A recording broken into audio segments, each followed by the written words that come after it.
Hello everyone दोस्तों, एक बार फिर से स्वागत है आप सभी का आपके अपने यूट्यूब चैनल पे आगामी परीक्षाओं की तैयारी में इंपॉर्टेंट क्वेश्चन की सीरीज में। आज मैं एक नई वीडियो आपके सामने लेकर आ चुका हूँ। इसमें मैंने हिंदी का एक प्रैक्टिस सेट लिया है 20 क्वेश्चन का। आपको ये पूरे के पूरे क्वेश्चन 20 लगाने हैं और लास्ट में कमेंट करके बताना है अपना स्कोर। तो चलिए दोस्तों, साथ मिलकर आज की वीडियो को स्टार्ट करते हैं। आज की वीडियो में पहला सवाल हमसे पूछा जाता है, स्वर के कितने भेद होते हैं? ऑप्शन है 2, 3, 4 या फिर 5। उच्चारण के स्थान पर हमसे पूछा है, तो उच्चारण के स्थान पर स्वर के होते हैं 3 भेद। ऑप्शन नंबर बी हो जाएगा इसका बिल्कुल राइट ऑप्शन। कौन कौन से? ह्रस्व, दीर्घ और पुरुष स्वर। तीनों के बारे में आपने पढ़ा होगा। बढ़ते हैं दोस्तों नेक्स्ट क्वेश्चन की ओर। अगला सवाल, प वर्ग का उच्चारण स्थान कौन सा होगा? दंत, ओष्ठ, मूर्धा या फिर कंठ। प वर्ग का उच्चारण स्थान आपने पढ़ा होगा ओष्ठ से होता है। ऑप्शन नंबर बी हो जाएगा इसका बिल्कुल राइट ऑप्शन, ओष्ठ। क्योंकि ओष्ठ से कौन कौन होते हैं? उ और प वर्ग। इस बारे में भी आपको पता होना चाहिए। बढ़ते हैं दोस्तों नेक्स्ट क्वेश्चन की ओर। अगला सवाल, वाक्य में क्षण भर ठहराव के लिए प्रयुक्त चिन्ह कौन सा है? बताओ। जब हमें कुछ ही क्षण के लिए वहां रुकना हो, उसमें हम कौन सा चिन्ह लगाएंगे? उसमें हम लगाएंगे अल्प विराम। ऑप्शन नंबर ए हो जाएगा इसका बिल्कुल राइट ऑप्शन। कौन सा लगाएंगे? अल्प विराम लगाएंगे। अगला सवाल देखते हैं हमसे क्या पूछा जाता है। अब अगले सवाल में हमसे पूछा है, और से पहले किस चिन्ह का प्रयोग नहीं होगा? और से पहले पूर्ण विराम, अल्प विराम, प्रश्नवाचक, कोई किस चिन्ह का प्रयोग नहीं होगा? तो उपरोक्त में से किसी का भी प्रयोग नहीं होगा। उपयुक्त सभी करना पड़ेगा हमें यहाँ पर बिल्कुल राइट ऑप्शन। देखते हैं अगला सवाल हमसे क्या पूछा जाता है। सारे के सारे क्वेश्चनों में अपना आंसर आप लगाते हुए जाइए। सूर्योदय शब्द का संधि विच्छेद कौन सा होगा? काफी सिंपल सा है, बहुत पहले से आपको याद भी होगा। सूर्योदय का संधि विच्छेद सूर्य धन उदय। ऑप्शन नंबर ए हो जाएगा इसका बिल्कुल राइट ऑप्शन, सूर्य धन उदय। अब अगले सवाल में हमसे पूछ लिया, उत्कृष्ट शब्द का विलोम क्या होगा? उत्कृष्ट का विलोम क्या हो जाएगा? निकृष्ट। ऑप्शन नंबर बी हो जाएगा इसका बिल्कुल राइट ऑप्शन। अगले सवाल में हमसे पूछा जाता है, निम्नलिखित में से कौन सा शब्द शुद्ध है? देखो, अभिषेक को कैसे लिखा जाएगा ये हमें बताना है। अभिषेक को इस तरीके से नहीं लिखा जाएगा, अभिषेक को लिखा जाएगा ऑप्शन नंबर ए तरीके से। बढ़ते हैं दोस्तों नेक्स्ट क्वेश्चन की ओर। अगला सवाल, निम्नलिखित में से विदेशज शब्द कौन सा है? विदेशज शब्द नाम सुनते ही आपके मन में आल्पिन, आपने बहुत ज्यादा प्रैक्टिस सेटों में देखा होगा। आल्पिन कैसा शब्द है? विदेशज।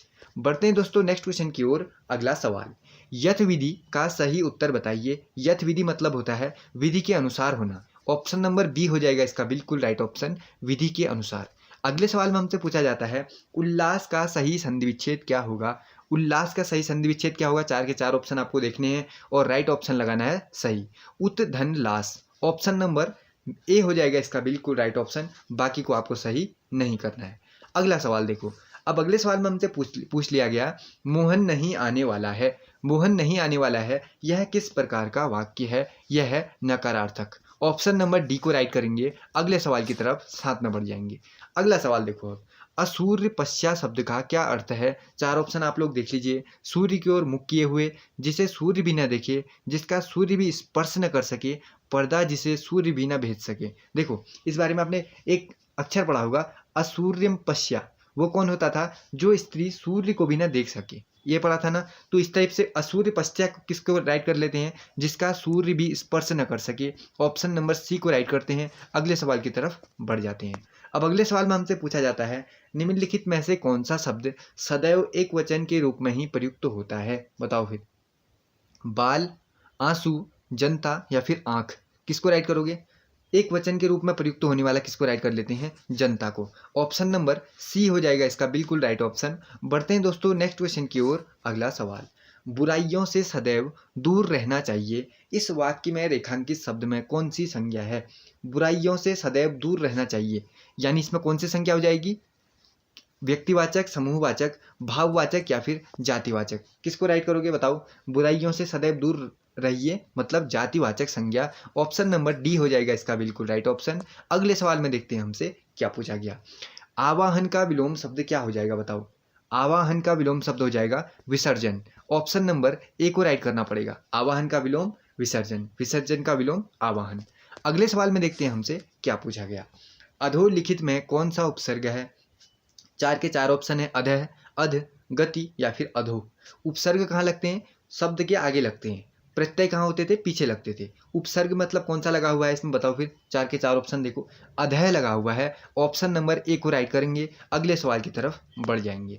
अब अगले सवाल में हमसे पूछा है निम्नलिखित में से शैलेश मटियानी की रचना नहीं है, बताओ शैलेश मटियानी की रचना कौन नहीं है वो हमें बताना है। तो कौन नहीं है, एक सड़क 57 गलियां, ऑप्शन नंबर डी हो जाएगा राइट ऑप्शन। अगले सवाल में देखते हैं हमसे क्या पूछा जाता है। निम्नलिखित में से तद्भव शब्द है, बताओ तद्भव कौन सा हो जाएगा, ताप शांति समुद्र, ये तो है तत्सम, लेकिन काज क्या है, तद्भव शब्द है। ऑप्शन नंबर ए को राइट करेंगे, क्योंकि इसके तत्सम में क्या आना चाहिए, इसके तत्सम में आना चाहिए कार्य, ये भी आपको पता होगा। अगले सवाल में हमसे पूछा जाता है निम्नलिखित में से शुद्ध वर्तनी युक्त शब्द कौन सा है, जो सही वर्तनी लिखी गई है वो हमें बतानी है। देखो तरुछाया, तरुछाया, तरुछाया या फिर तरुछाया किस तरीके से लिखते हैं ये हमें बताना है। तो इस तरीके से लिखा जाएगा एकदम शुद्ध, तरुछाया। अगले सवाल में हमसे पूछ लिया गया कारतूस किस भाषा का शब्द है। इस क्वेश्चन को भी कर लो, मोस्ट इंपोर्टेंट, सीधे सीधे आगामी परीक्षा में आपको देखने को मिल सकता है। कारतूस किस भाषा का शब्द है, फ्रांसीसी भाषा का शब्द है। ऑप्शन नंबर डी को राइट करेंगे, अगले सवाल में बढ़ जाएंगे। हम बड़ों का आदर करते हैं, इस वाक्य का प्रकार है, किस प्रकार का वाक्य है ये हमें बताना है। हम बड़ों का आदर करते हैं, निश्चयार्थक, ऑप्शन नंबर सी को राइट करना पड़ेगा, निश्चयार्थक हो जाएगा इसका बिल्कुल राइट ऑप्शन। अगले सवाल में काफी सिंपल सा है, माला फेरत जुग भया, गया न मन का फेर, कर का मन का डारी दे, मन का फेर, इसमें कौन सा अलंकार हो जाएगा ये हमें बताना है। तो सिंपल सा है, कौन सा हो जाएगा ना, इसमें देखो कौन सा होगा, रूपक उत्प्रेक्षा श्लेष या फिर यमक, इसमें हो जाएगा यमक अलंकार, इसका बिल्कुल राइट ऑप्शन। कौन सा, यमक अलंकार। तो दोस्तों यहीं तक था आज का हिंदी का प्रैक्टिस सेट। तो उत्तराखंड तो हम लगातार देख ही रहे हैं, और जी के जीएस के प्रैक्टिस सेट भी मैंने पहले चैनल पे करवाए हैं। हिंदी के प्रैक्टिस सेट कम थे, तो इसी तरीके से मैं अब हिंदी के वीडियोज़ भी लगातार लाते रहूँगा।